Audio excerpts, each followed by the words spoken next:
Kwanza ni comeback ya kibabe tumefanya kwa sababu unajua tuna kikosi ambacho ni kikosi bora.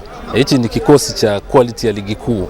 Na nadhani nyewe wenyewe pia mmeona. Kwa hiyo niseme tu ilikuwa ni swala la muda. Mimi hata nilikuwa sina wasiwasi nikiwa pale jukwani kwa sababu tunajua kabisa muda wote magoli yanarudi na tunaongeza. Kwa hiyo niseme tu huu ni hitimisho zuri kuelekea katika michezo ya playoff.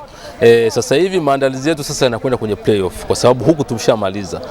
Tumeshika nafasi ya 3 kwenye msimamo wa ligi, tunaanzia ugenini. Naamini kila Mtanzania atafurahi kwa sababu Polisi Tanzania ikipanda ligi kuu huwa tunaonyesha ushindani wa hali ya juu. Sisi sio wale unakuta mnasema akina huko nani, sisi hatuna hiyo. Huwa tunaonyesha ushindani wa hali ya juu. Kwa ni imani yangu kabisa kwamba mipango yetu ya kwenda ligi kuu kwa msimu huu itafanikiwa na tunaianzia zidi ya Mbeya Kwanza tutakapocheza katika mchezo wa playoff wa kwanza. Kwanza amenikwepa kwa sababu nilimwambia tukikutana kwenye playoff nitakufanya vibaya sana.